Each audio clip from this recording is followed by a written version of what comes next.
Good morning. Here we are for talking of the Arctic defy for Canada and climate change. It's a curious composition, but it will be very important in certain future. So let's go with my friend Özcan Çetin. Present yourself.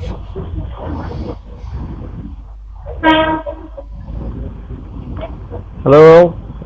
This time I am in a different environment, which is a cafe. It's open door. There probably will be some connection problems. My apologies in advance. No problem. Good. In the 18th century, there was a trial for the Northwest Passage.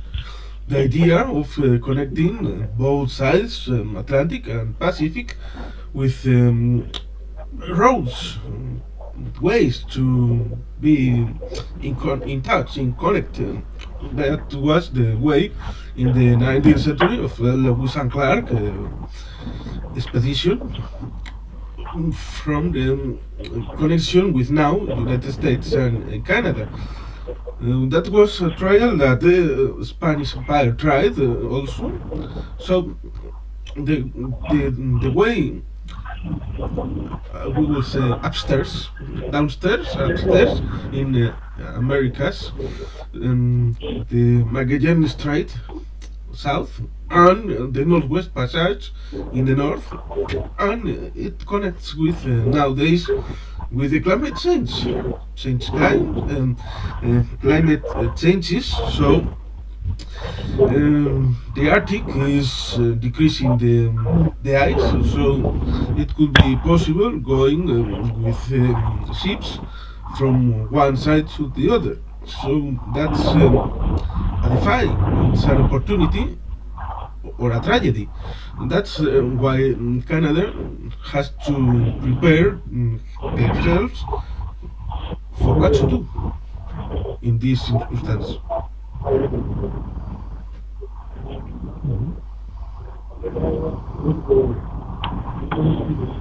Well, you know what? One of our previous talk, we were talking about green energy and why green energy is important. It's not because of being hippie or romantic or just being a green lover, nature protector.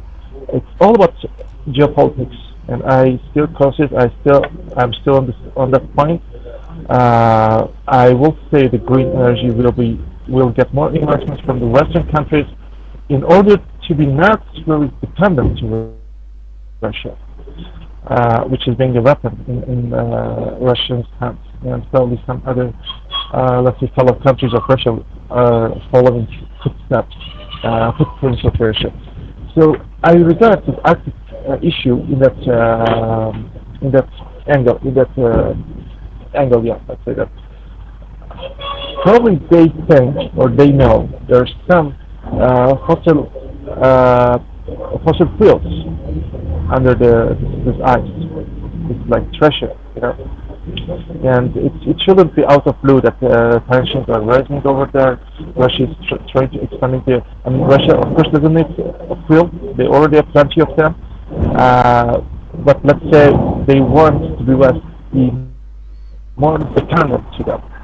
So I will say it's geopolitics, geostrategy, geolocation of the Arctic. Of course, it's important. It needs to close by to U.S. So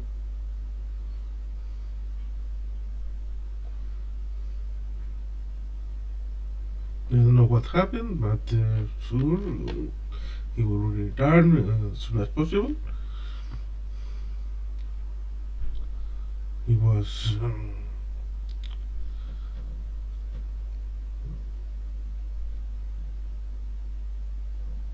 what?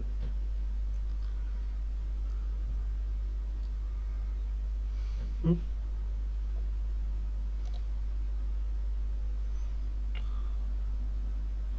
LPs have left the labeling. Oh, here we are.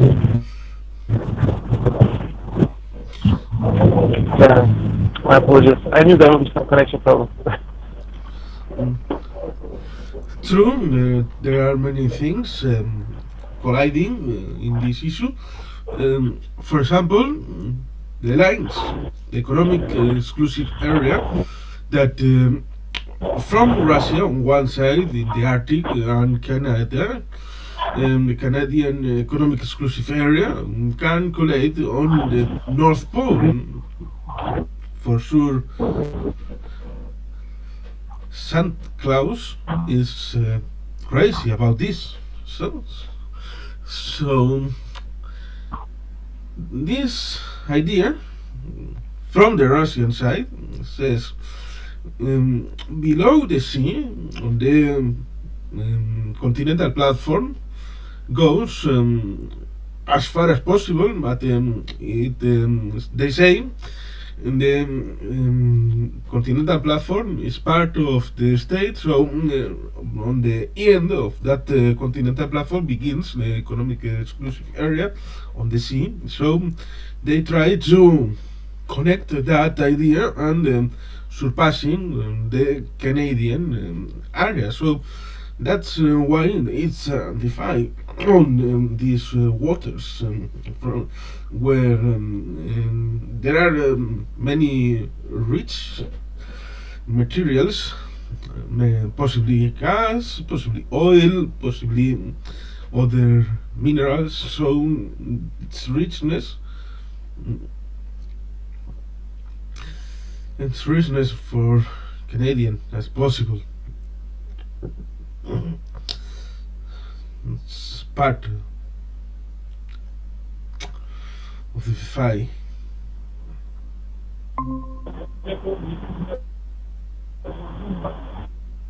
Yes, I was Hello. trying to connect the idea of possible minerals below the Arctic and the confrontation between Russia and Canada. And there is also possible the other idea of navigation, the ships going of a new type of northwest passage from the west coast of America to the Pacific and on the other side. So that's the possibilities for Canada and for Russia.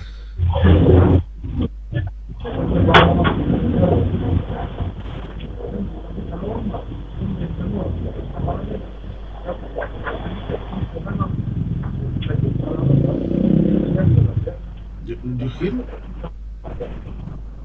It's okay? Hello. Hello. Yes, I hear you and I see you.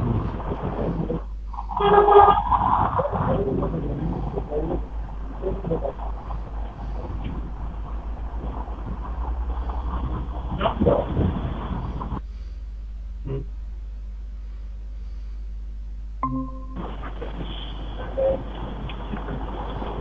Hello. Yes, hello.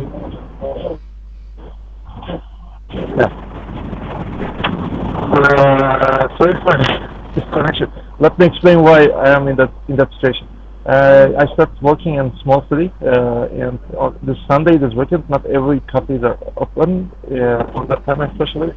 And unfortunately, I have an internet connection problem. I don't still have internet in my home. So this is why I have to stay in a cafe, but unfortunately, cafes are not working well. So my apologies. We're on the talk, so we are ongoing. So that's Okay. that time. The recording is already 10 minutes of recording, so yeah, we go on. So that's the plenty of opportunity. So we can go on for the beginning of the Canadian state. So it's true, Queen Elizabeth has passed away a few hours ago. So the Canadians that built up their state in 19th century, in 1856, more or less that year, and all the time they got as quite a state from the composing of the former British territories. The half of time have had Queen Elizabeth as head of state, so it's important for that people for the die of their head of state. But they have to go on because the composition of the state of Canada, it's very clear demographically. They are very close. The main group of population is close to the United States border. So, in the north, in the continental north, and in the islands, there are few people. It's very low populated.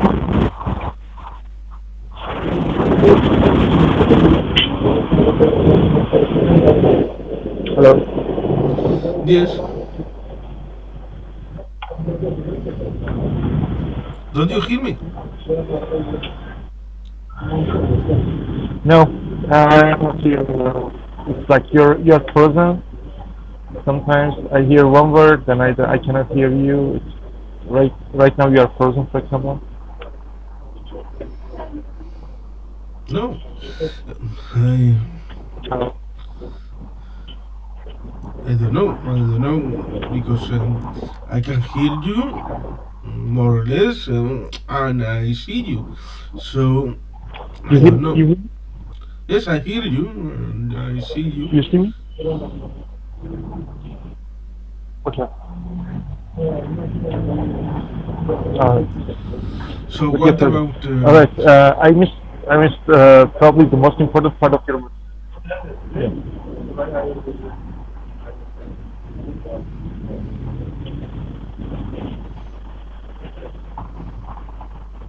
Hello. Yes. So what about that origin and evolution of Canadian state?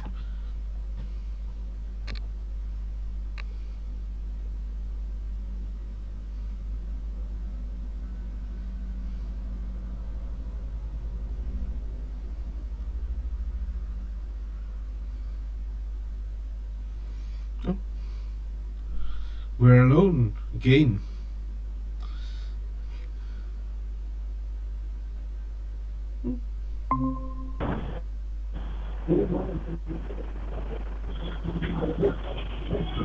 Yes, I am still here.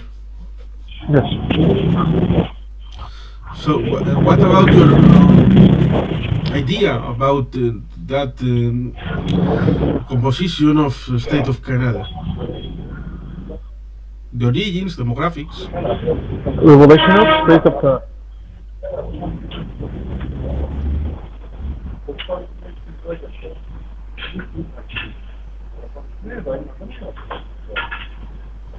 Hello. Yes, we are here. Mm, maybe Putin, it's Russia. These days, for sure, there will be a bad idea continuing.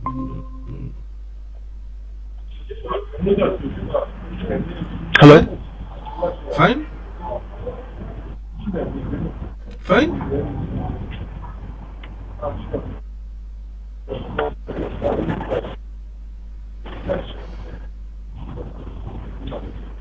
Do you hear me? Do you see me or hear me? Yes, yes, Just do that. So I understand it.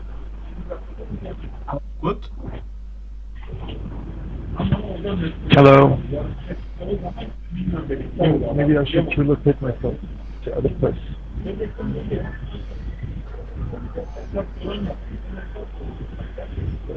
Okay. It would be a bad idea continuing attacking this conversation, this talk, by Vladimir Putin. It's, this it's, certain.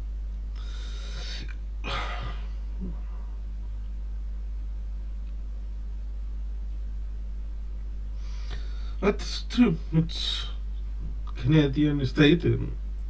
Canada to the north. What in the 1776, 4th of July, when the 13 colonies were proclaiming independence of their own future, Declaration of Independence.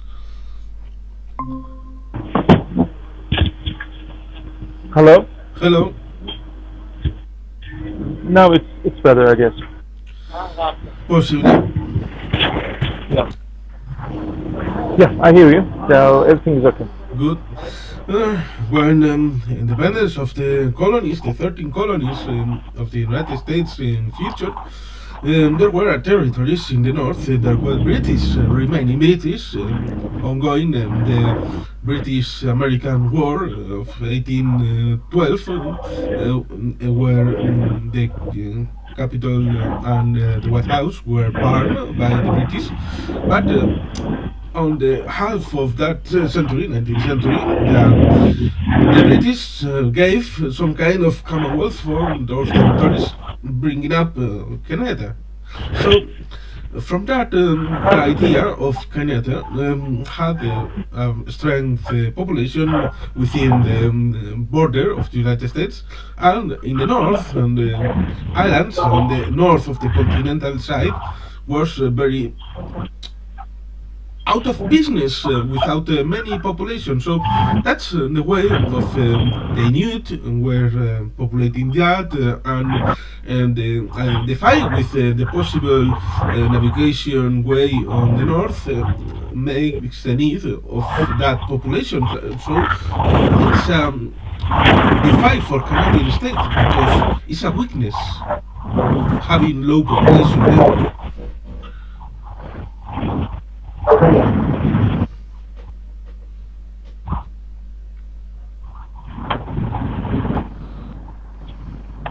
Right?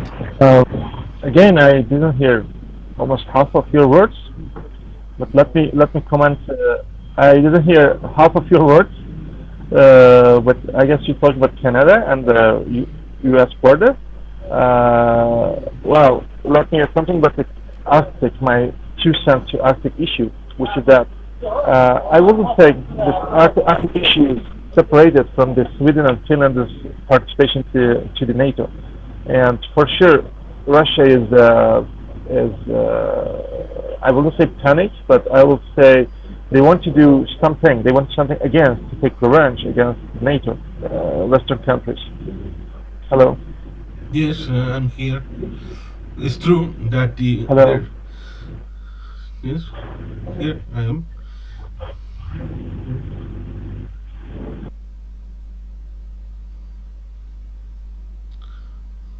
Nowadays, it's true. Swedish and Finnish joining to NATO. It's ongoing, and it's mainly remaining unknown data for voting in their parliaments.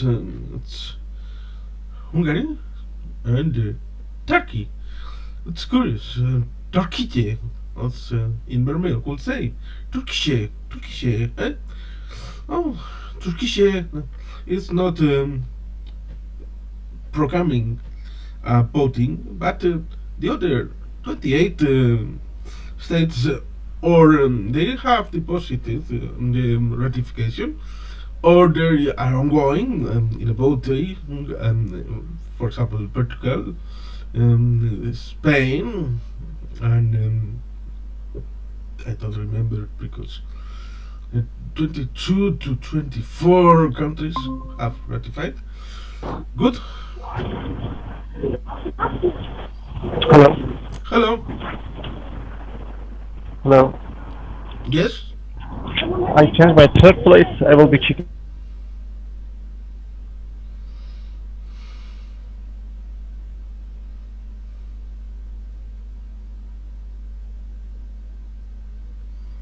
I don't know. As I said, excepting for Hungary and Turkey, there is very close the entrance of Finland and Sweden to NATO is true, and it's important. It's true. It's important for the North Arctic because the Arctic Seal, there are 8 states inside, and within the entrance of Sweden and Finland, only one is outside NATO. It's Russia. Oh, we have two Özcan Çetin. Good. It's a multiverse. We have here the multiverse wars. Where's Kevin Feige?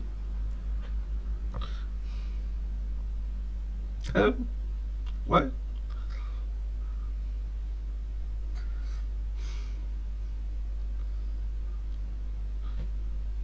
What if I thought Kang could have several meanings for Kang the Conqueror? Khan the Star Wars? No, Kang no Star Wars? Star Trek? No, those so weird. Okay. Oh, we had two Özcan Çetin. Now we have one. Now we have no one. Oh, let's try to settle one at least.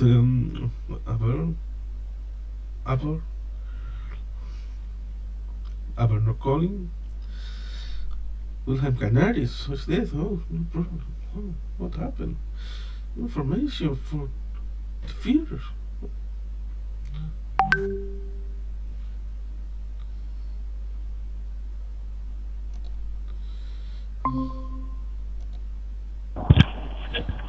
Hello.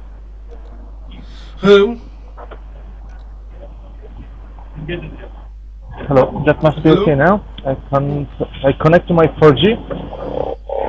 Well, yeah, I connect to my 4G, but the problem is that I don't have long. I don't think it will last for a long time because I really don't have too much megabytes. And let's see how it works.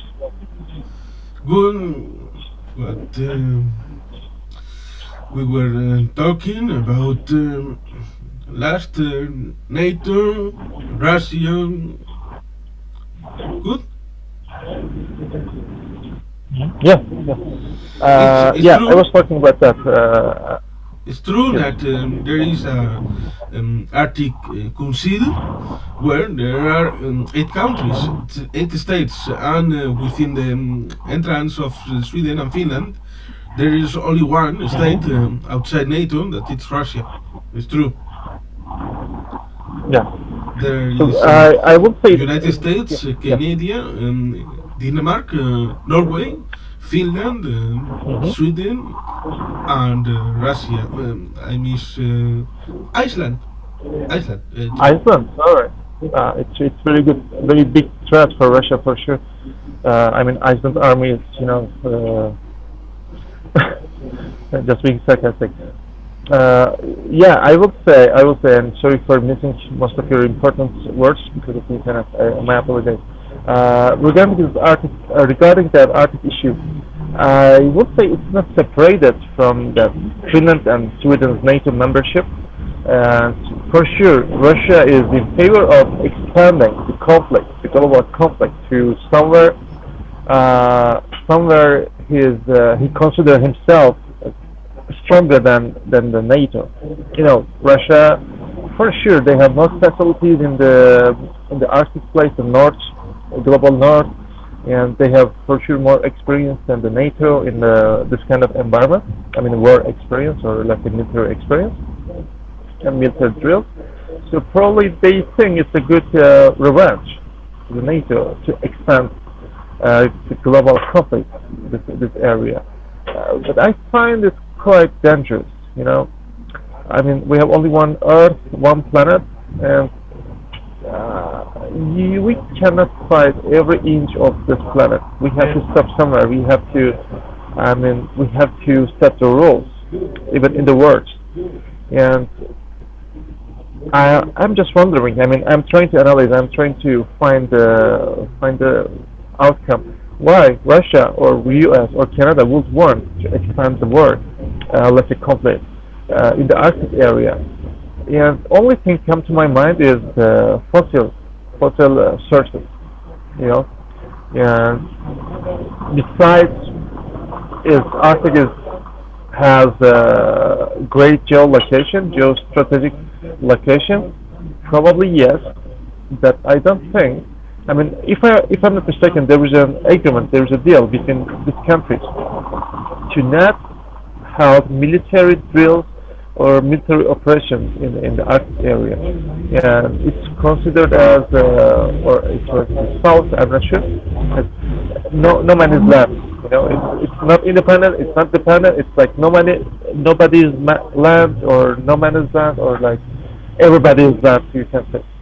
So only outcome I found is that they probably think or they probably know there was fuel below the ice and they want to explore them. They don't want the rival forces to find before them for both sides. And besides, yep, Russia is alone. I mean, like you say, Russia is the only country, only non-NATO country in this Arctic area. Well, let me remember. Is Ireland in the NATO? I don't think so, right? They officially they don't have an army, They are. actually.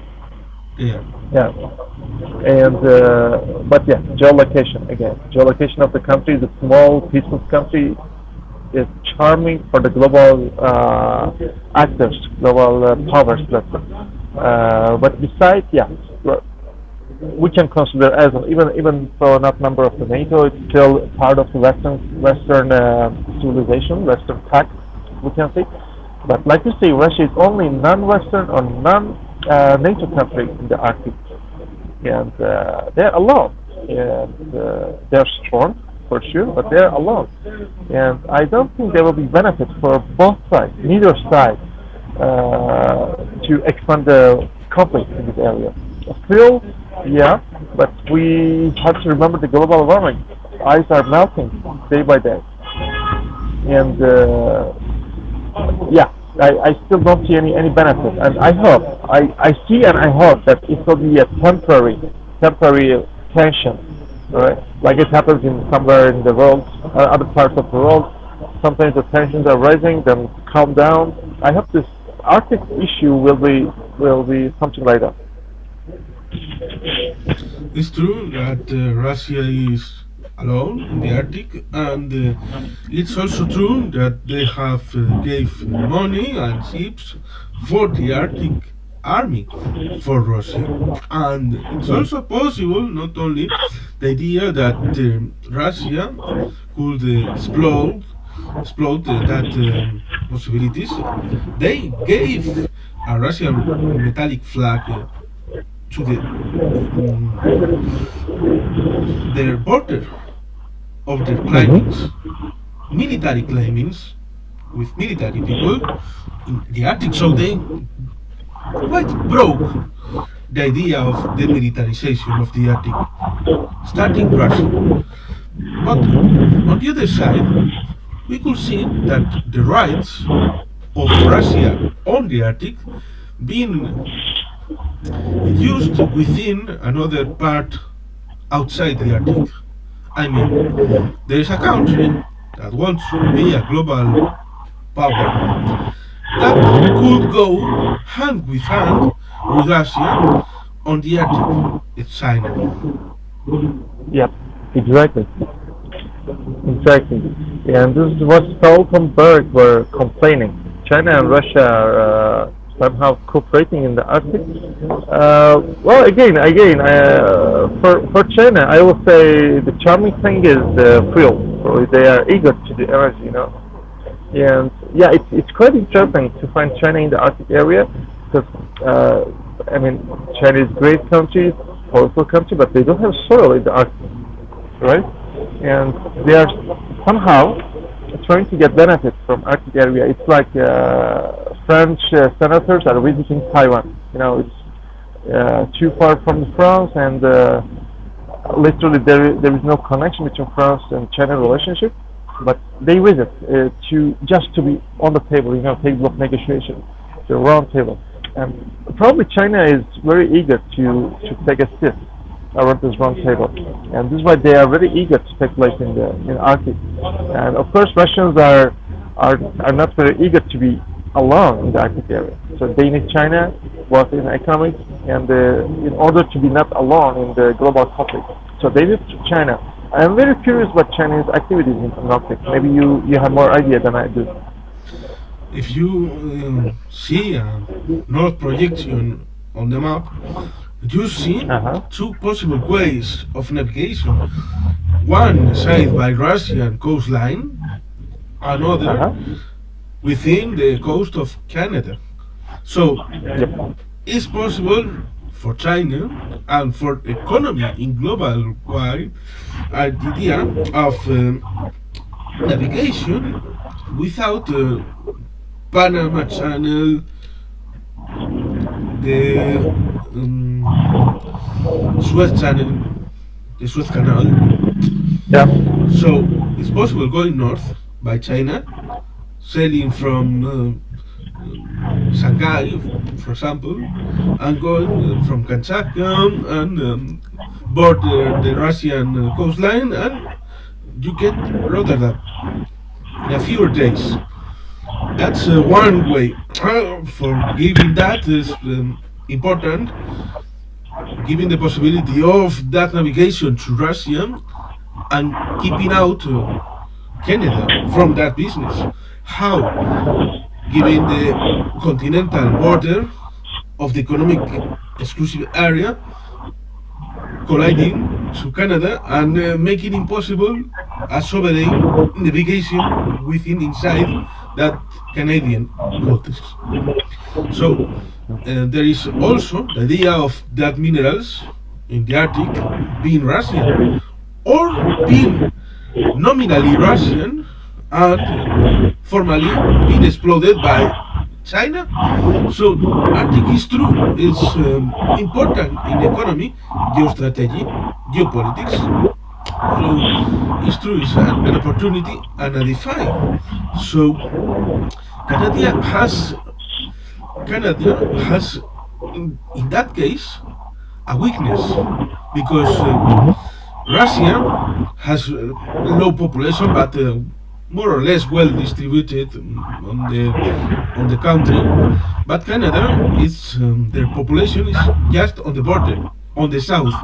On the north, Yeah. it's low populated. So what Canada can do? What can do to have infrastructure on the islands, the projection of software hard power in the north, and it's defined very important. So it's an opportunity within NATO or another countries to make a deal for Canada if there were intelligent and smart people to came without any bad circumstance for helping another countries to populate that island and having the possibilities of that projection because Russia for sure would not have that problem within China. Yeah. So it's the beginning of a game. Yeah. But we have to pay attention that both sides accuse each other, blame each other for starting the military build-up in the Arctic area. Russians are like this NATO start to build up the military facilities, and NATO, the US are like Russia restart, reinforce the military facilities, Soviet era military facilities. But the most important part is that it started in end of 2021, and they start playing each other at the end of the last year. And that's quite before the let's say Ukrainian war, and Sweden and NATO's membership to NATO. Uh, that's interesting to me. And the other question raised in my mind is that does Russia have economic capability to handle such military buildup in Arctic area? Doesn't matter who starts first. Could be NATO, could be Russia, could be China even, but doesn't matter. The problem is that somehow we are in a military rivalry in the Arctic, that's for sure. And can Russia, after after Ukrainian war especially, can Russia handle such economic burden? I mean, military is expensive, right? Maybe this is the reason. Maybe answer is the hidden in the question even the previous thought. Maybe this is why Russia is needing China. Otherwise, why? I mean, China. Let's make a comma here. All we know that in the Cold War, Russia and China were both communists. They are considered to be on the same side, but which is not true. Even in, between the Eastern Bloc, there was rivalry between China and the Soviets, and they still have border issue. Even now, Russia and China have border issue, which is I mean that's interesting. Two superpowers have such an issue. So even though they look to be on the same side, we cannot truly or 100% sure that both nations are acting as an ally like NATO. I mean, I'm not saying that. So only answer I could find is that why China is in the Arctic, because Russia economically and diplomatically needs China, and otherwise, why Russia would want a country, such a great country like China, to enter his backyard? You know, Arctic is backyard of Russia, and for sure they don't want any ally or the enemy. Doesn't matter, anyone in the backyard.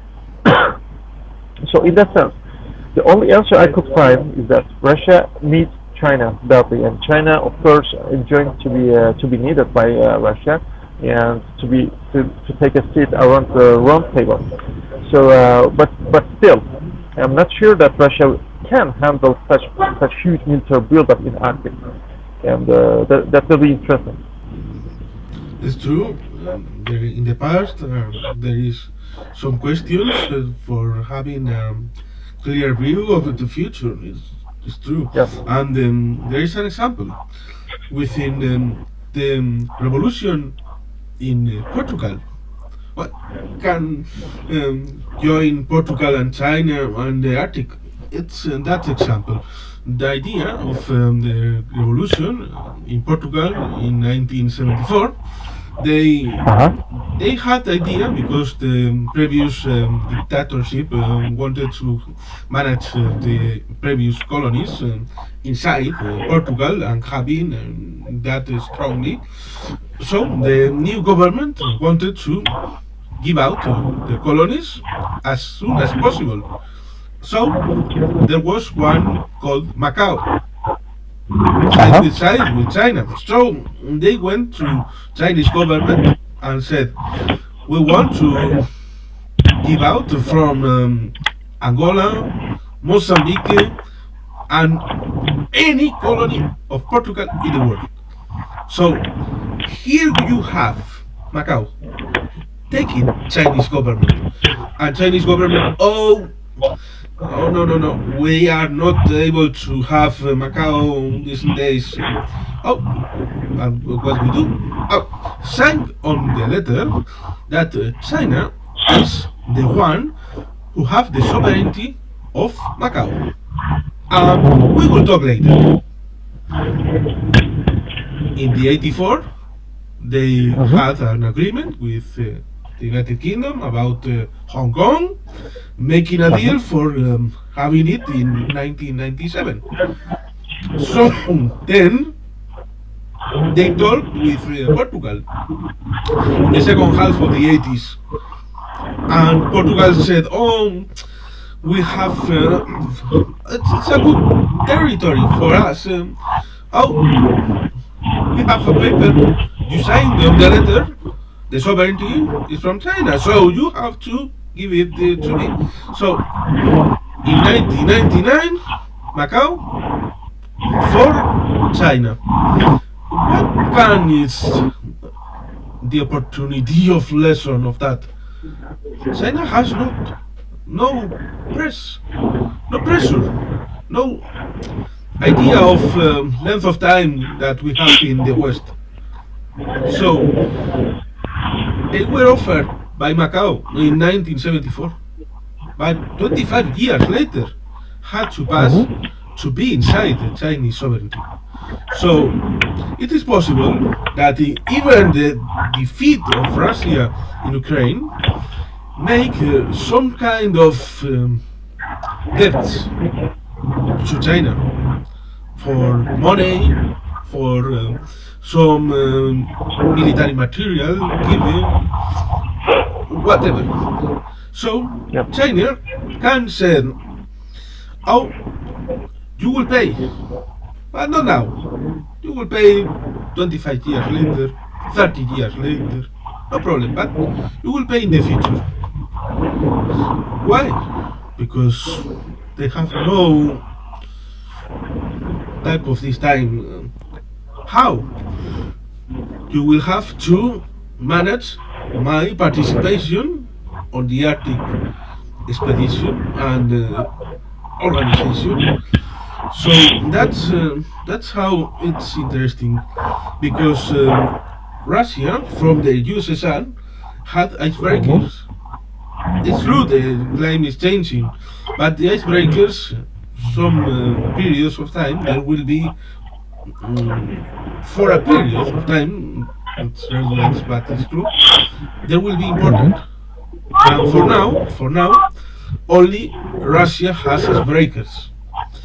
The climate change will make agriculture land on north of Russia and north of Canada, but probably Russia will have lower problems for having those population to bring agricultural economic in the north of Russia, but Canada will have problems to give population for those possibilities. So if it is problems on the idea of the change of the lands and the possibility will be wine of Canada, who knows? Future is open. So in the geostrategy and in the geopolitics, for sure there will be problems on demographics in Canada. So that's the idea of the structure will be changed by the climate change. So the defy is unknown. There are ingredients we don't know how to will be developed. Yeah, you have a point. And additional to your view, I would love to add something. First thing, let me repeat it. Green energy and the global warming is not about being romantic or just protecting the nature. It's all about the geolocation and geostrategy. I still stick on this idea, and what's happening in the Arctic is just a proof of my idea, I would say, my opinion, let's say. And the other thing, other question is rising in my mind. Stance of the European countries like France and the leading European countries, let's say, France and Germany. All right, France is kind of far from the Arctic, I would say, even though they are eager to be to take a seat around this round table, this global round table, let's say, or you can call it chessboard, however you call it.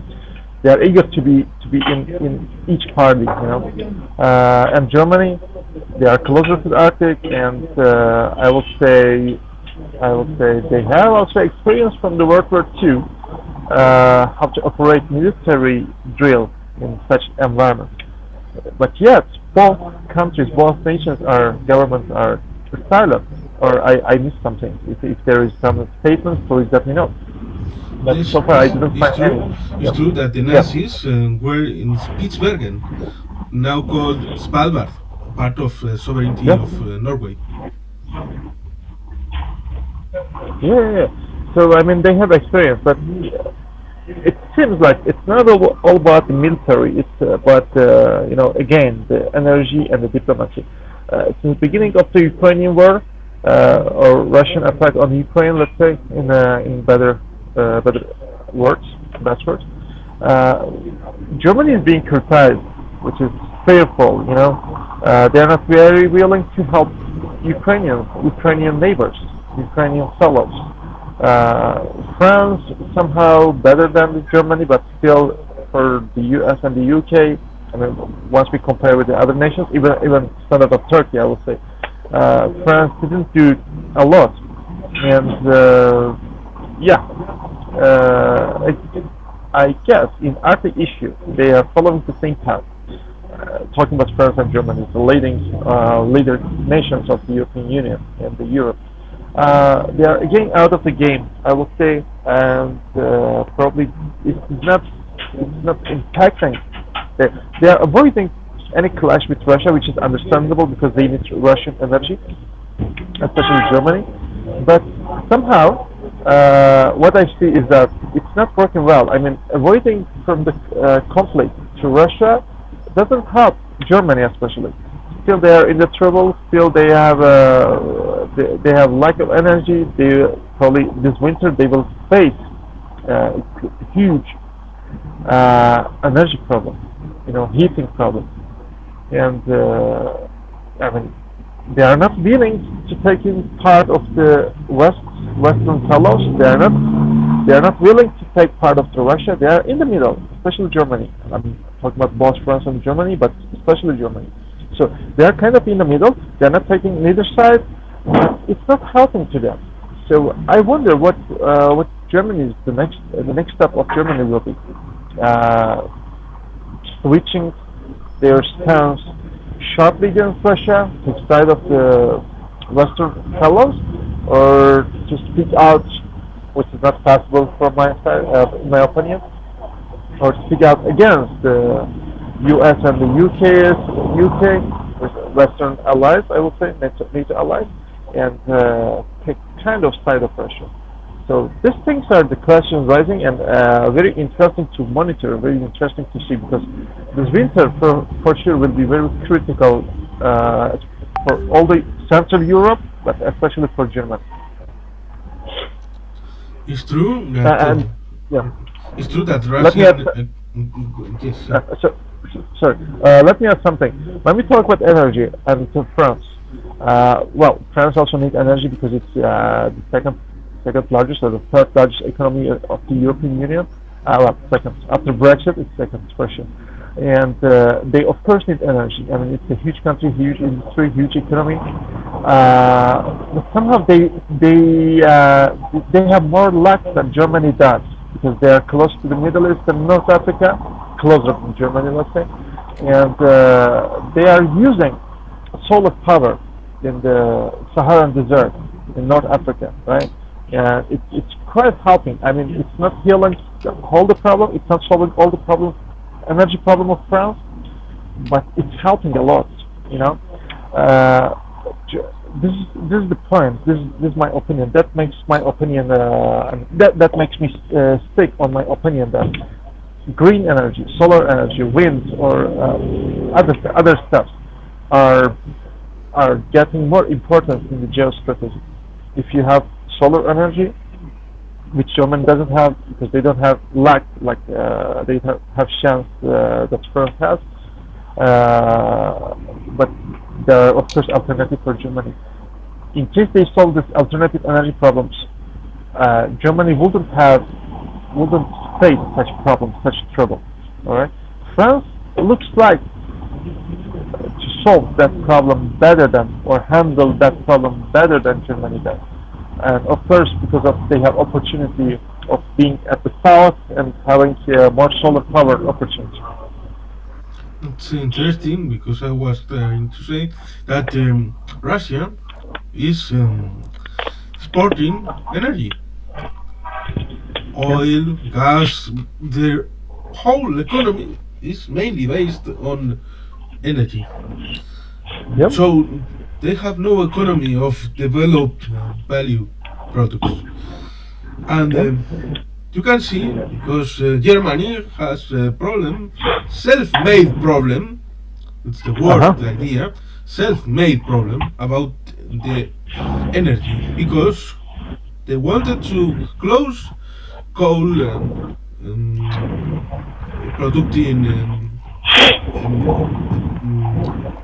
elements, close nuclear facilities because of Green Party and those ideas. It's curious because we have known that in the 80s and over the years have been paid by Russia and before the USSR for the green movement for making the idea of ecologism a good idea, but trying to destroy the possibilities of a nuclear facility program ongoing in Germany, as it happens in France. France wants to be the nuclear powered energy source for all Europe. And China has now, it is said, rare lands, strange lands, the minerals, rare minerals in China, but how is possible? Because China also has money given from the trade unions in the West and other countries, because saying, oh, that investigation on rare lands on your country will be very bad for the ecology and the stabilization of the wealth of the country and those ideas. But that idea with our technology now will be very minimized the impact on health and people on the countryside and in the ecology. But those trade unions paid by China may makes a type of monopoly for China, monopolizing the trade on those rare lands. So we have to be smarter, very smarter, and the idea of what we can do inside and we can do in the confrontation on those countries. About they have their weakness and in the opportunity of the Arctic and the future in energy in the Arctic and in the commerce within the Arctic. The poorest part is what we will do inside our countries because, as I said, Germany has a self-made problem because they have a very weird concept on Russia with the idea of oh, we trade with them, they will be friends, they will be good people, they will be peaceful, so it will be go fantastic. But this year we have a war in Ukraine with imperialism, aggression, so they were wrong. Germany were wrong. And it's an icon about what can do the human in those circumstances.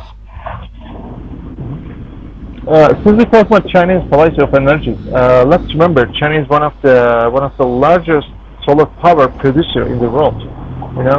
And I'm not expert of the Asian affairs, but as far as I know, China is also building up greenhouses, which they handle their energy by themselves. They regulate their energies. China, the houses.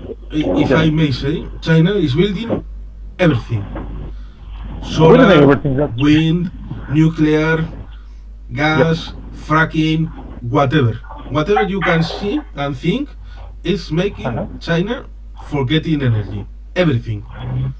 Yeah, but I mean that's true. You have point, but for me, in my opinion, energy is important. The solar energy investment of China is quite interesting because there was a stereotype about China and people in the mask. I mean, even before Corona, the bad weather conditions, pollution, and wearing the mask, face mask, even before Corona. I mean, because of industry. China is somehow changing that. I would say there is there are multiple reasons. First, for soft power is quite important for everyone, but especially for China. China is this stereotype. China is not gray. China is not in middle of pollution. China is green. China has green energy. China is renewable energy, circular energy. That's the first. Changing the image, changing the deleting that stereotype.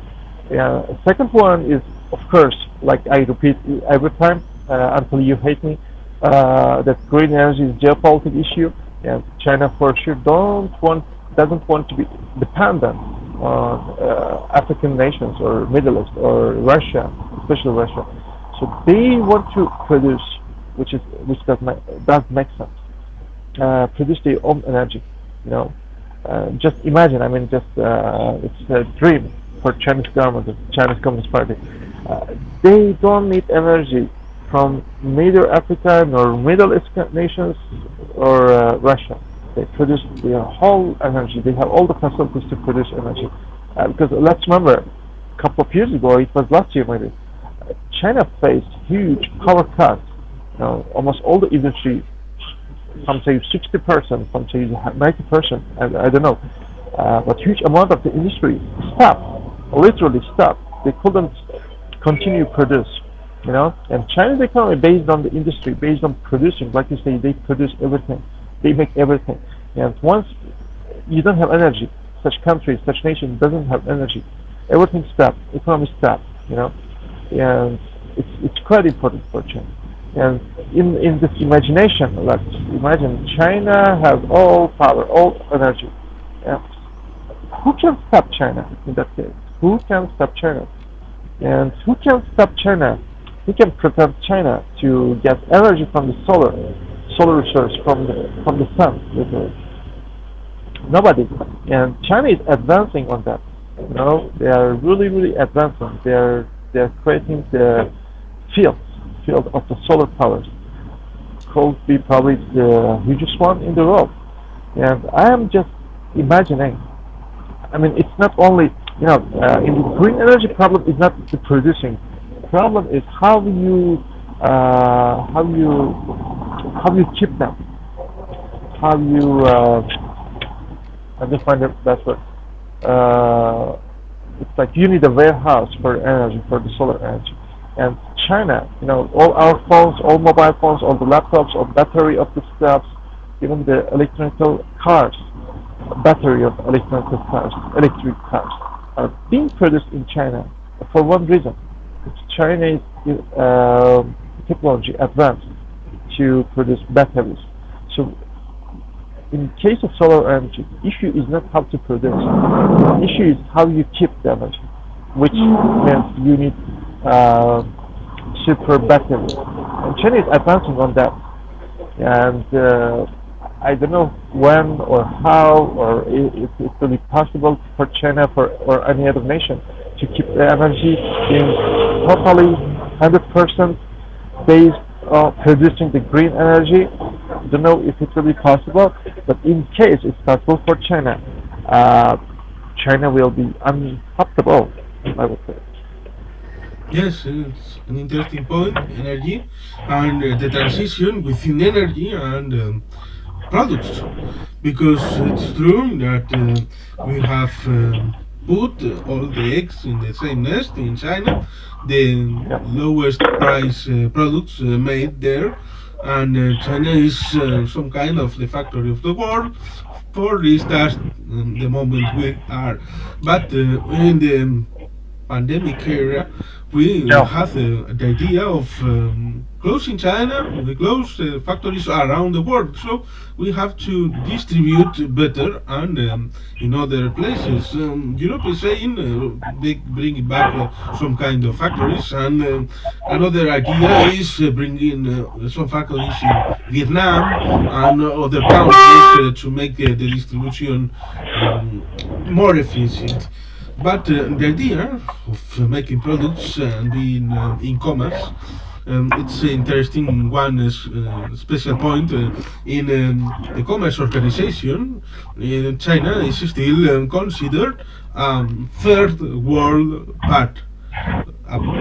So it is a very strange dysfunction and misfunction in that consideration.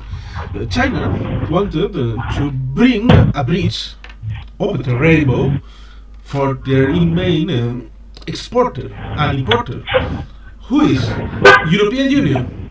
European Union is the main commerce partner from China. So, what to do? Because by sea, if you see a map, you have the idea of going on the now natural way to sail from China to Europe, that is going to the South China Sea. That is a very important problem within the surrounding countries. Then you go to Malacca Strait, an important point of dissatisfaction. There is many classes, and there are some grades now. So it's there are problems over there. So then you go to Andaman and Nicobar, India, that you China has the very beginning of the rivers that give good water to India. So you have the way to give out India from water. So India is the rival of China on the region. So one day India can cut off the Andaman and Nicobar Straits and say China, oh, you can't go on, you can't be in the Indic. There, if you get in the Indic, you go to Suez, and then in a few months you have a collapse in Suez.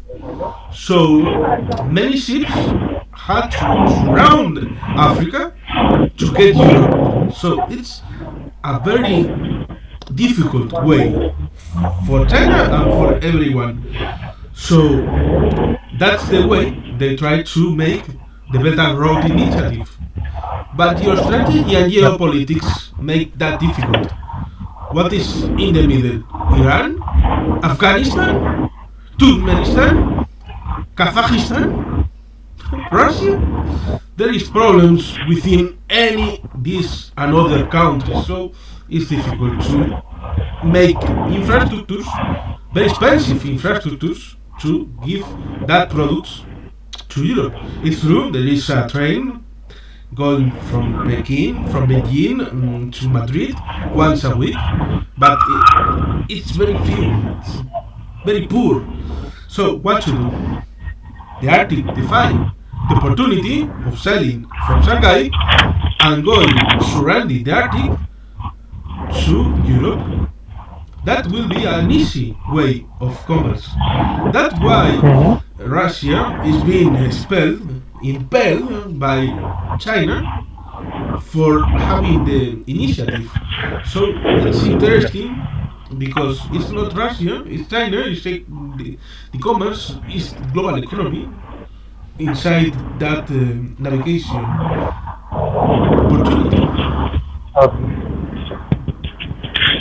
Yeah, I totally agree. I mean, we start from the Arctic, and we are switching on many other topics. And I want to go a little bit further. Since we talk about China and energy issues, it's quite interesting to follow, monitor what's happening in the BRICS. You know, we are getting hearing name of BRICS or news regarding BRICS organization more than before. So apparently, Russia and China is getting trying to get this organization stronger than it was before. But the most interesting one, my favorite country, Algeria, is Iran as well, heading to be member of BRICS, and they, if I'm not mistaken, they officially submit their intention, a letter of intention to join the BRICS organization. And well, what's interesting about that? Both Algeria and Iran are the best friends of Russia and China. Let's say Russia more. The interesting part is that both countries are rich in the field, rich in the energy sources. All right, and they somehow want to, like you said about China, they want to get a monopole global energy sources. They want all the energy producers come to. I mean, not all, because it's not really possible, at least right now. But most of the energy-rich nations around them, and that's interesting. The most interesting part is that both India and Brazil, which can be considered as a little bit Western, China and Russia in the same organization. And I feel, or let's say, what I see is that both China and Russia are playing this chess between the BRICS. They want to get their friends into the organization. Let's say, just an example, it's not true. Let's say Algeria is more Russian, pro-Russian, and Iran is more pro-China. As Russia wants Algeria to be member of the BRICS, China will want Iran to be member of the BRICS.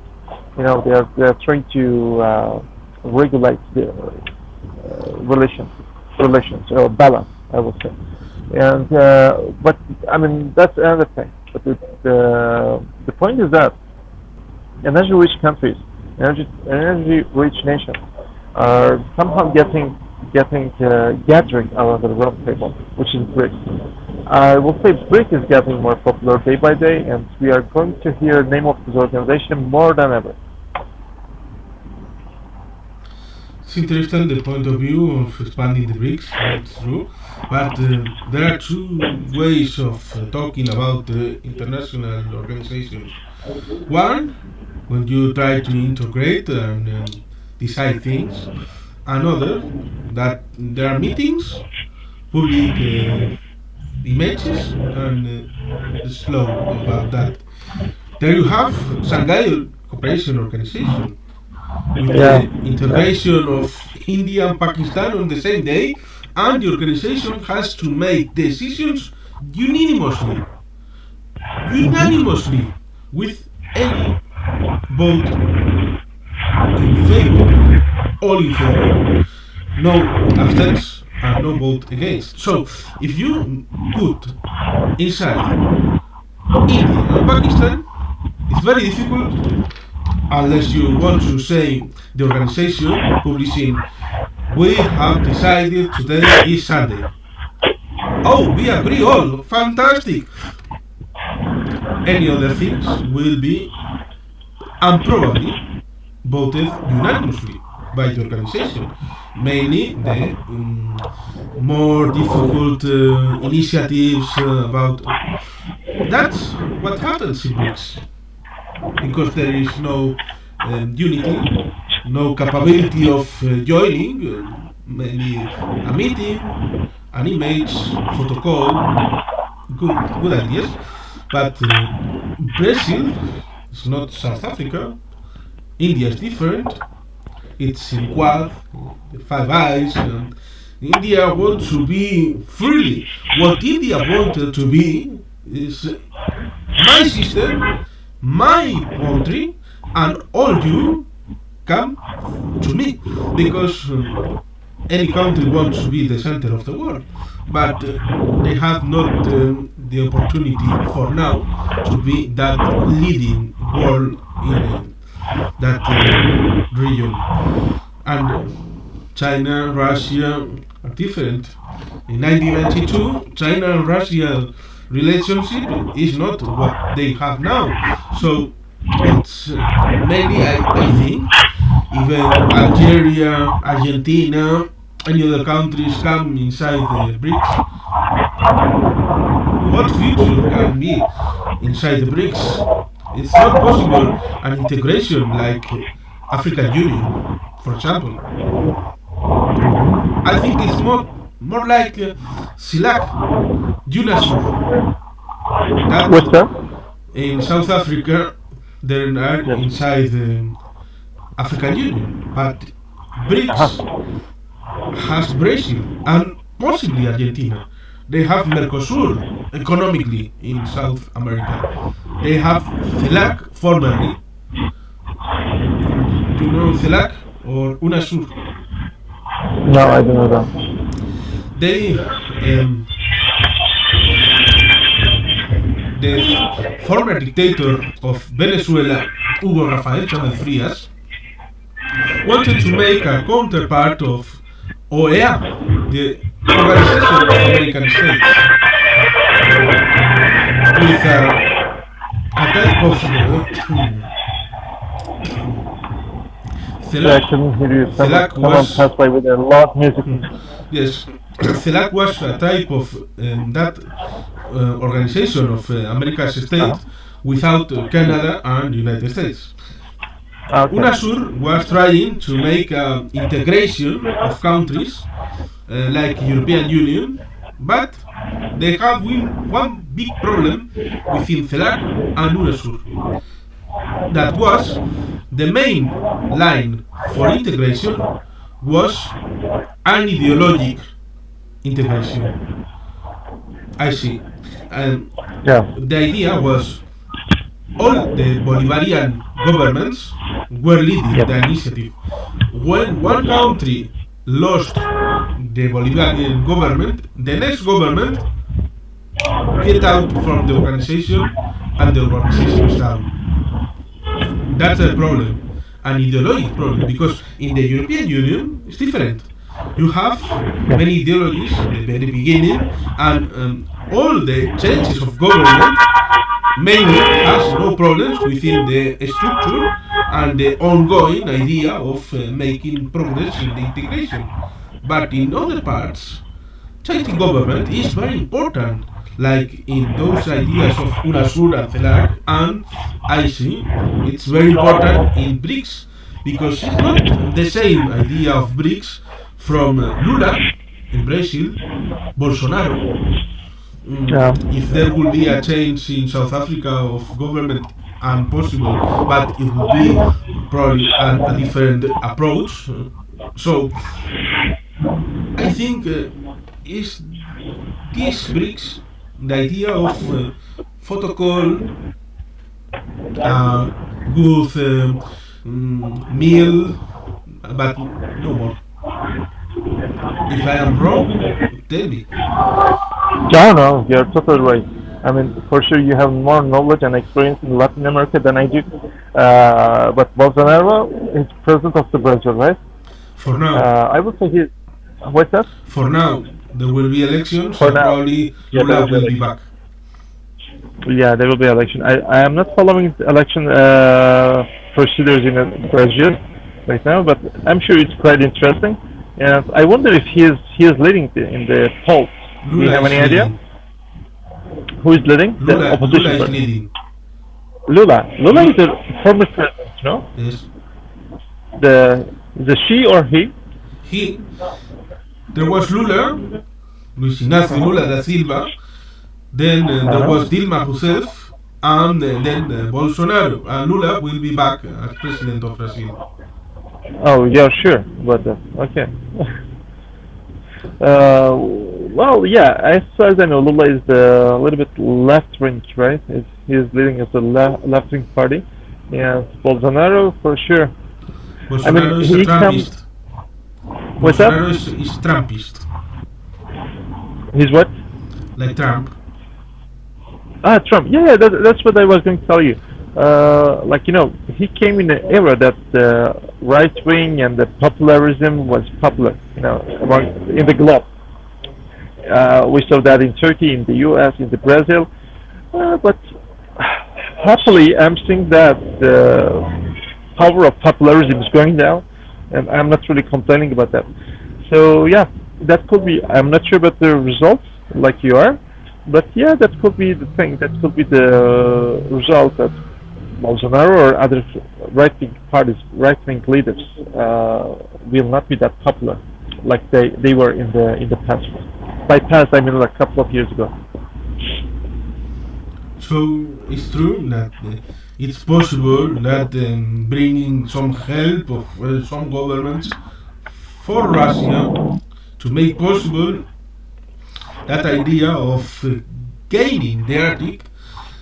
But on the other side, we have the European Union and NATO, and for sure, if Canada asks for help, there will be both European Union, NATO, United States in the idea of helping the building of a new Arctic from the idea of Greenland, Denmark, Iceland, Norway, Canada, Alaska is there. Alaska is there. Yeah. We can we Yeah. can forget that the main help would be from Alaska, from the United States. It's curious, very weird story about when Russia sold Alaska. The first buyer will be Liechtenstein. Liechtenstein, the Duke of Liechtenstein, was offered to buy Alaska. What weird world will be living now if Liechtenstein would have won the race for Alaska? But that not happened and was offered to the United States. Yeah, regarding Alaska, it was a couple of months ago. I saw some Russian social media users were like, "We shouldn't have sold Alaska. Alaska still belongs to us." And yeah, it was quite funny. Maybe they were just trolled. They were just making fun around. That's interesting. But I guess Alaska is for sure, right? I mean, there is no doubt about Alaska. I mean, it's U.S. and it's hurting Russian government, of course, but still it's U.S. There is no doubt. There's an expectations that it will change. It will change of being handed over, It's right? curious because in the certain past there was an independence party in Alaska. What's that? An independence party in Alaska there was, and What is one it? one person. Independence part. Yes, in 1992 they had their highest point in the independence party, and one person was former member of independence party. Later didn't want to go back for that era. Sarah Palin. Sarah Palin, in the young era of his life, was member of Independence Party. It's curious. Okay, that's interesting. That's quite interesting. So it's like there is an ethnic group in Alaska. They want to be independent from the U.S. or Yes, there was a trial, a okay, small okay. window in the history in the 90s, but that came out. And And yes, in case Alaska will be independent and this ethnic group will be an independent nation, they will be in the middle of conflict between Russia and the U.S. You know, it's a global like global conflict, the huge one. So if I were them, just from the advice, I wouldn't be independent at least in this period. there was an imaginative idea of if Alaska is independent, the north of Canada is independent, and Greenland is independent, make an Inuit republic for all the Inuits in the north. And, But and Greenland as well, maybe. that's a big dream, very difficult to make true. Well, for now, yeah, it's hard to be true. This dream is not easy to come true, I will say, but it's easy to come true. I will say it's the best time for them to be independent. I wouldn't be independent in this in such a global conflict era. Yes, for calming little the aims, Pope Francis went to Canada a time ago and asked pardon for the Awesome. native peoples because Okay. in Canada were Catholics making suffering to native people, and in that past has been upset a few weeks ago, and it is a very difficult problem. Torture and those things in Catholic institution of that's educative supposed institutions, and making torture and those ideas is a bad thing. They have to make this trip and Yeah. ask that pardon. Yeah. Yeah, that's interesting, and thank you for informing. I will for sure read about it. It was curious watching Pope Francis with the traditional dressing of the natives. They put on his head. It was a curious image. Okay, I will to search about So there are that idea. Canada has a defy very important inside and outside because what it. Sure. what happened in France about the yellow jackets Yellow um, jacket, yeah. uh, Yellow i- ones. in Canada was some kind with the transportist movement. They wanted free ways. They wanted no vaccines. It's curious, joining the idea of no controls on the roads and no vaccines. What it's there may be a mind problem inside that, but they asked that no vaccines, free roads, and no government control. That's interesting. And there is also pipelines inside. Although we know the Quebec problem about Yeah. independence, not independence, but Alberta had troubles in a few years ago about those pipelines and saying, "Oh, if we are not satisfied, we will build up a movement of independence." So it's true that there are weird movements about um, who knows about independence of Alberta, but the then government of the province said that on a speech with the press. So it appeared on a titular, a capital letters in the press. So you have to keep it in the mind because it can be important in future or not. So there are many things over there. Yeah. Yeah, speaking about Canada, I mean, as countries are rising in Arctic in East Europe, let's say in the globe, Canada's importance will get higher, I will say. I mean, Canada is one of the nations that we will hear names more than before. Because Canada has a huge potential. You know, it's almost cover all the continents, more than half of the continent, and huge economy, huge potential, huge popularity, and huge industry for sure. It was being criticized by the NATO fellows, NATO members, that Canada is not spending enough money for the alliance, for NATO alliance. But it seems like to me, especially right after the Arctic problem, Canada will be more eager or will be obliged, will have to spend more money than it was spending before for the NATO. I mean. So Canada will somehow, Canada and Australia will somehow be in the field.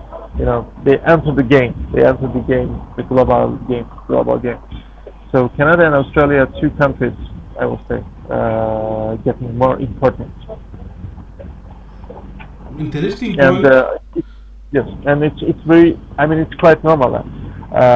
If such problems, such protest demonstrations will take place in China, we will say, "Wow, that's interesting." Or in Russia, okay, that's quite weird. I mean, in the West, it's part of the Western civilization, democracy, Western democracy. I mean, people are taking the street, they protest the government, uh, they demonstrate. In my opinion, this kind of things are not like, of course, it's worth to follow, but it doesn't mean that there will be, revelation. Let's remember what happened in the U.S. a couple of years ago after this racist attack to the gentleman, I forgot his name. I'm sorry. He was killed George by the Floyd? police. George Yes, Floyd? Floyd. George Floyd. Yeah. All we saw what happened.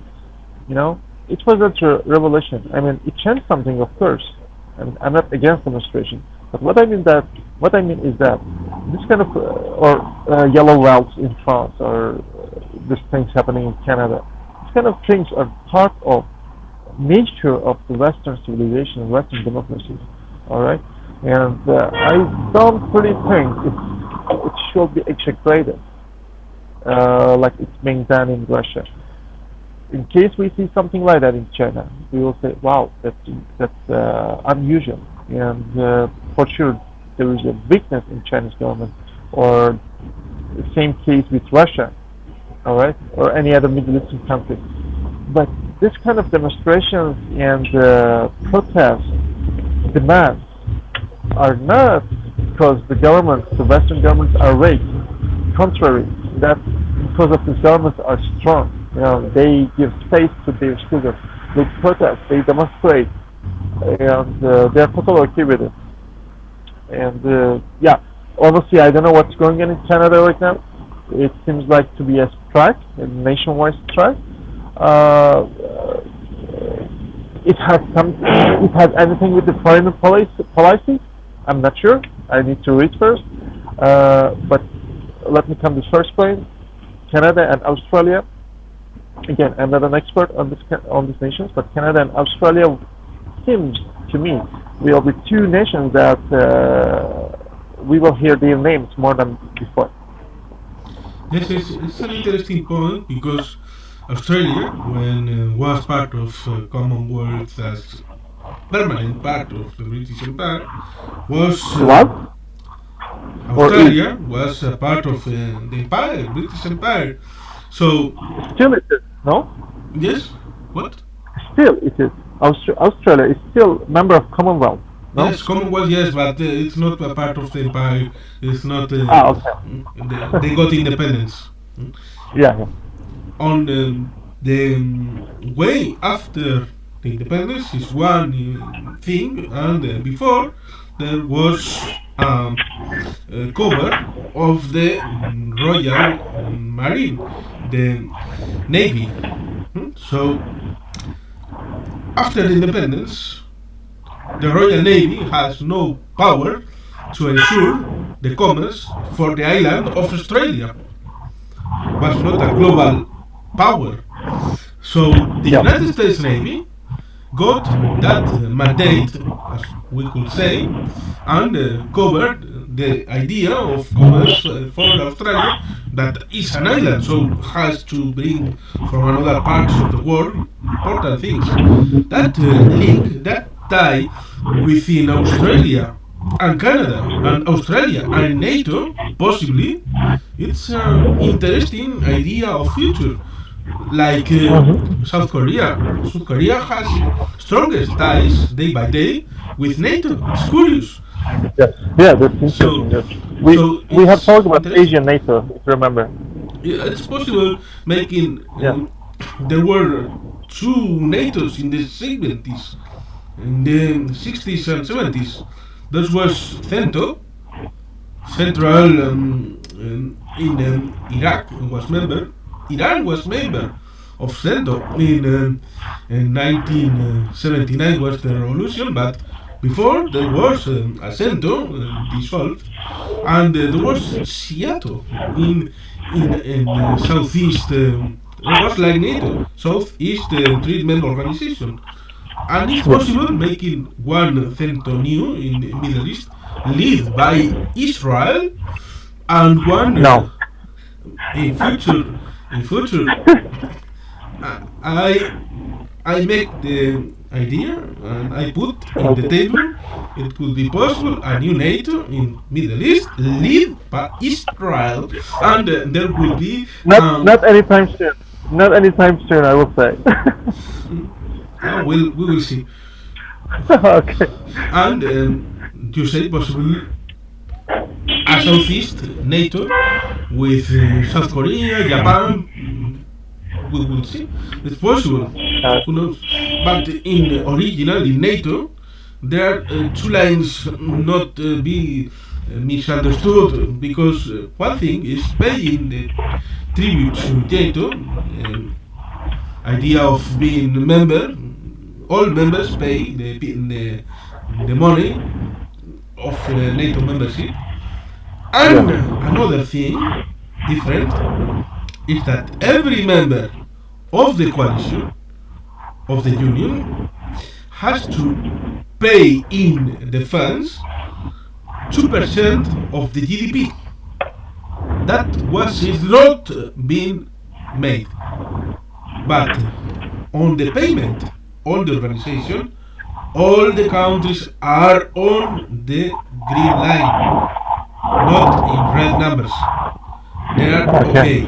But on the other side, the problem is that every country has to pay the tribute on making the debt on the defense industry within that 2% or higher on the GDP.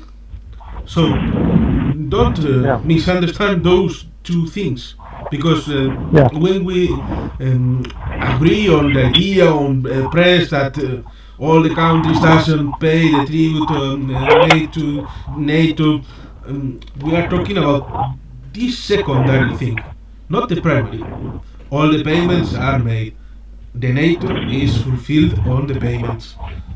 But the idea of getting a good and strong defense on every country, because that defense on 2% of higher on GDP doesn't mean making the spend on NATO countries like giving to United States and having it is possible to pay that tribute of 2% of higher in GDP on your own military industry, having new equipment. That's what finally Germany will do. Some kind. There will be, of course, F-35 made by United States. I think it is Lockheed Martin, but there will be also many structures inside for those 100,000 million of euros for proper industry. So the idea is having those both idea joining, but mainly because the press we have been misunderstood.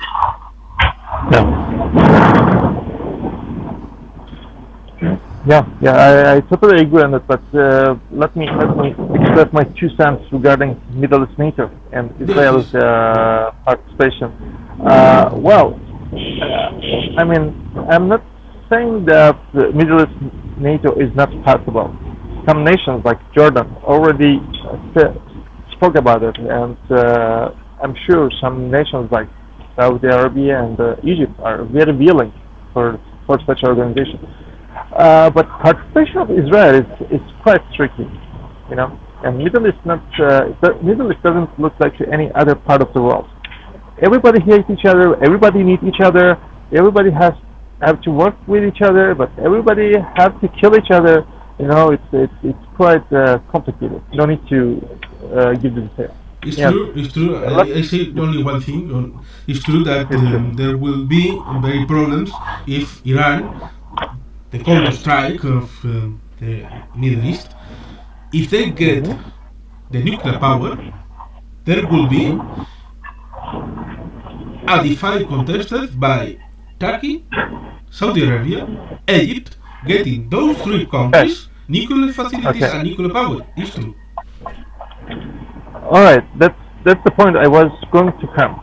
Participation of Israel is, I mean, such an organization like the Arabic nations, Saudi Arabia, Egypt, Jordan, and Israel, or United Arab Emirates for sure. Yeah. To see Israel in such organization doesn't look like should be possible in any time future.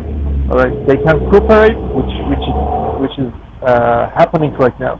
They are in cooperation, but being in the same organization officially is not something they could explain to their nation, you know. And I mean, for now. There's other thing. I mean, Israel is just one side of the problem. There's other thing. Iran. I mean, you cannot imagine Iran will participate in such an organization. Of course, I mean, not possible. Uh, but important part is that how Iran will react to such organization because a Middle East NATO will of course target Iran. Iran will be the target of such organization. You know? It will not be Israel. Maybe Turkey. I mean, even Turkey is like we should discuss about it. But it's like Soviet, you know. Iran will be Soviet of Middle East NATO, and of course he will react. I mean, Iranian government will react somehow. I don't know how because they still have, you know, it's like October. They still have proxies. They have strong proxies in the Middle East, and such a Middle East NATO will may cause. I'm trying to find my best words to explain my opinion.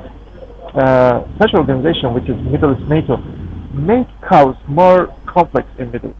You know, reaction of Iran is important, and reaction of Turkey.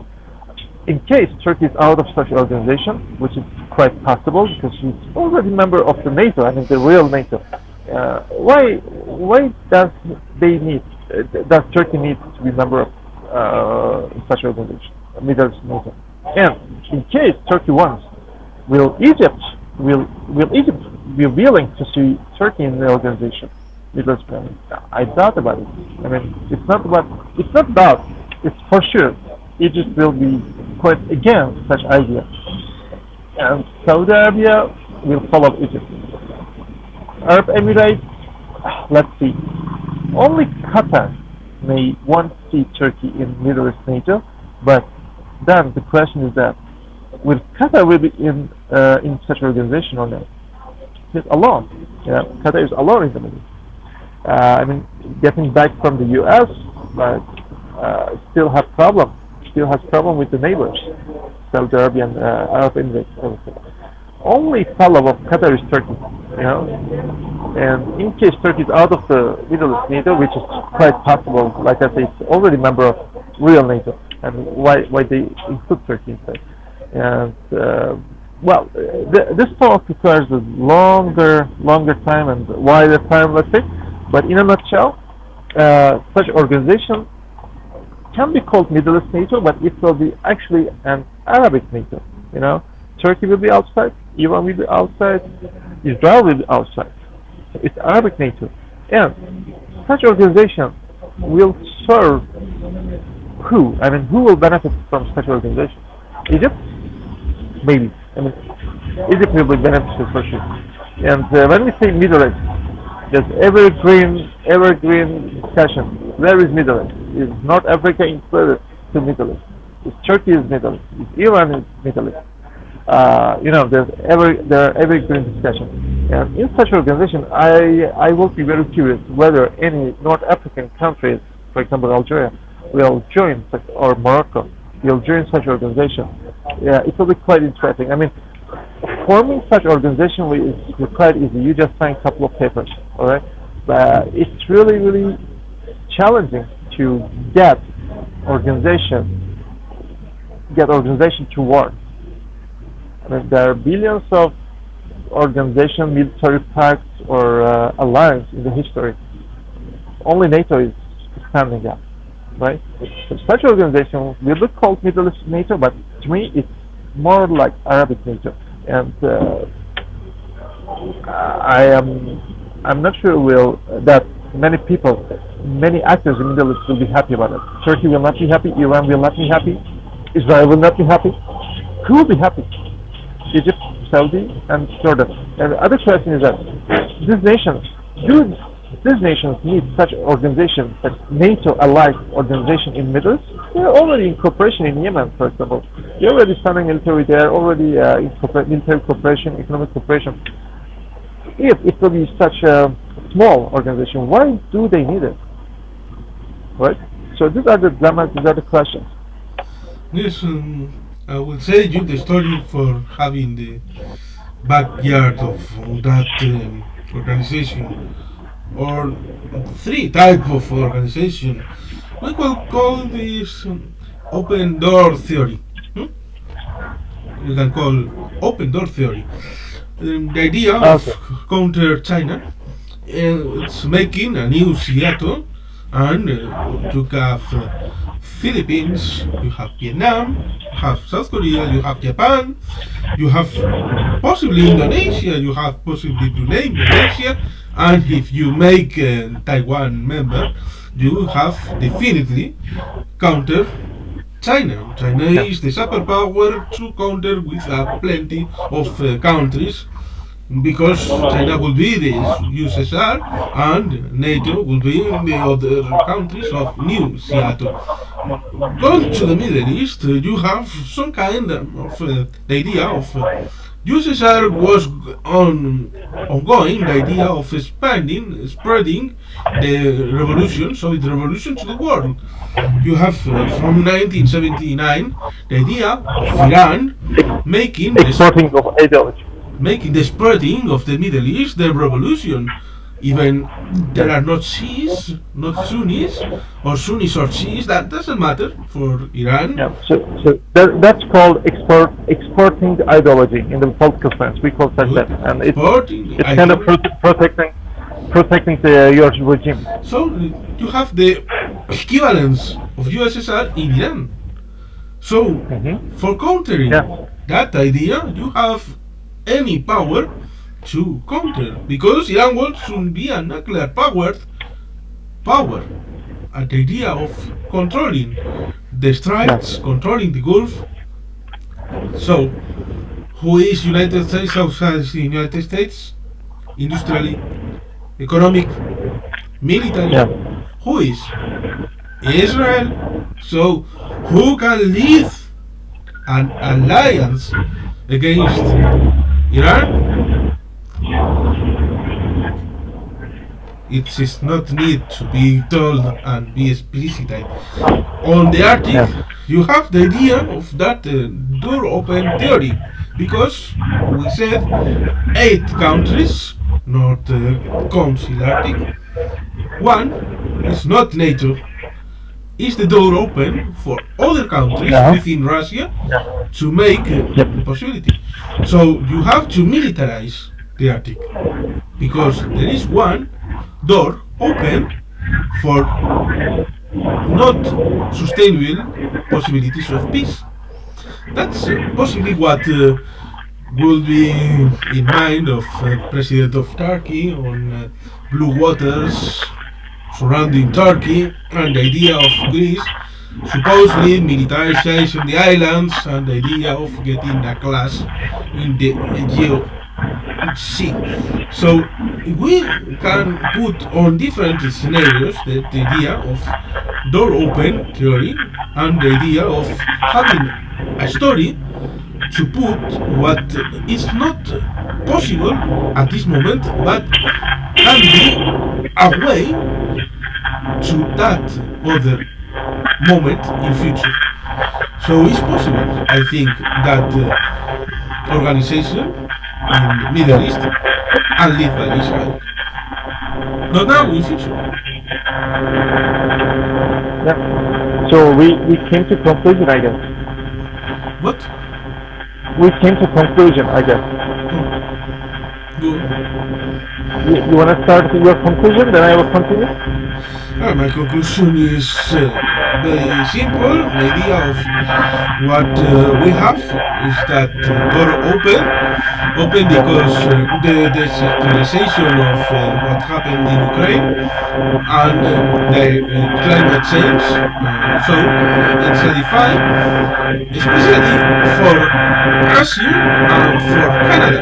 So if Canada wants, as Stephen Harper said in 2007, the idea of take it or lose it, if you take it, the opportunity of having that climate change in favor of Canada, they will need the help of our community, European Union, NATO, possibly demographically, So that's the defy. What will happen? I don't know, but it's the door open of an uncertain future in the Arctic. That is the future of humanity.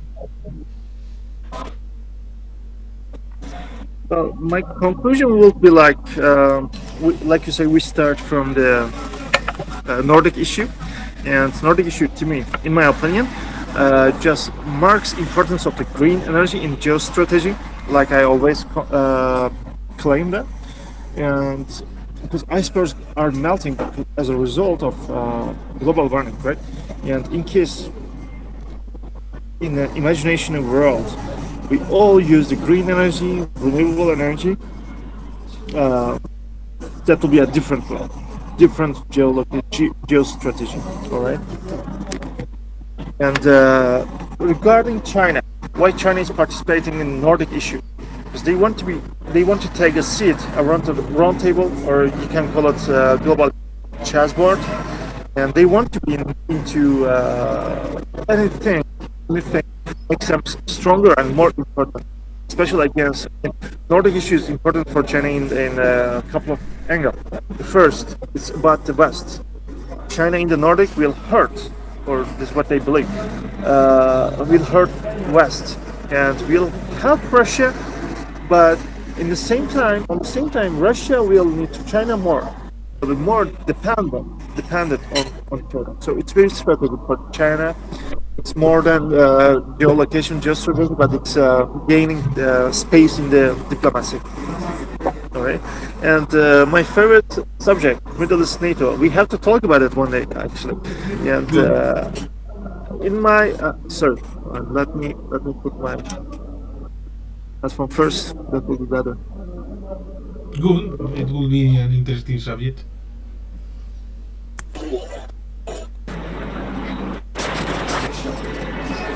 Hello. Yes, it will be an interesting subject in future. Yeah, exactly. We have to talk about it. And once I fix my earphone issue, I want to continue.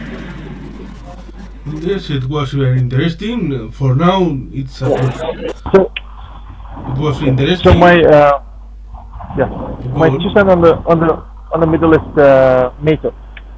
As a ballot points, it's difficult. The first question: will Turkey join Middle East NATO? In my opinion, no. Will Iran join? Impossible, because Middle East NATO will be against Iran. Iran will take role of the Soviets, all right. And will Israel join? It's more possible than Turkey is joining, but still it's not possible due to Muslim country, neighboring countries cannot explain such a formal organization to their people. You know, being formally in same organization is really unacceptable. It's not easy to be explained by Muslim governments to the people. And who will join in the Middle East NATO?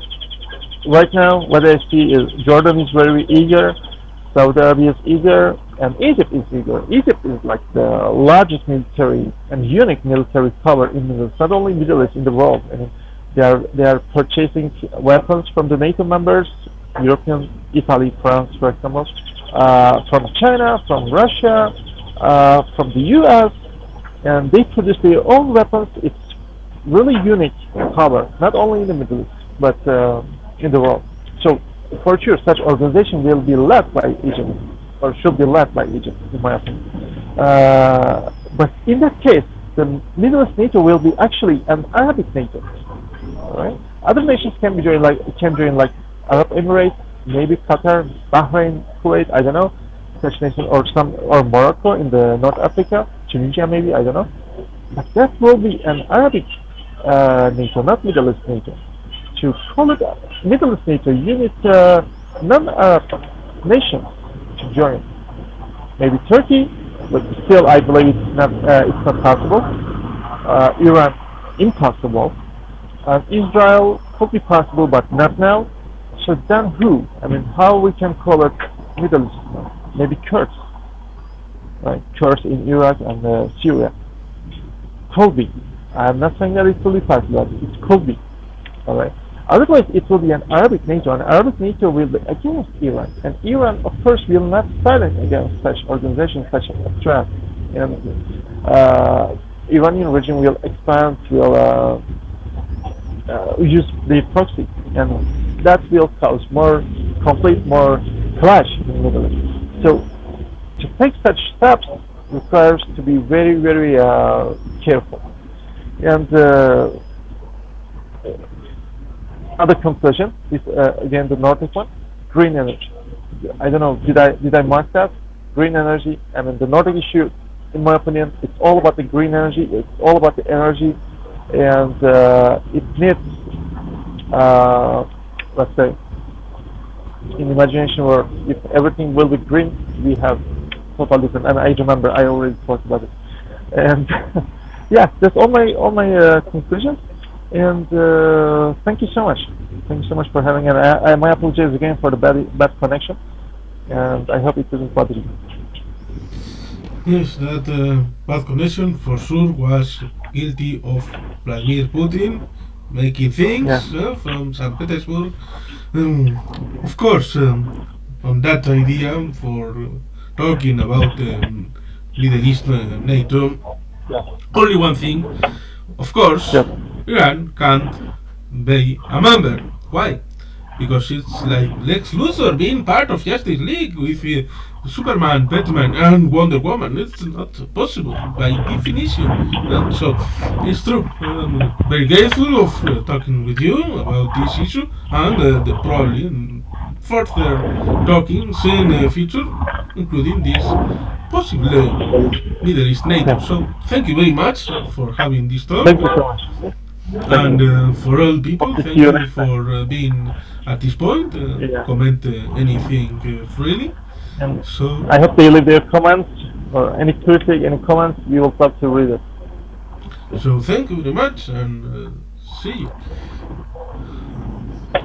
See you.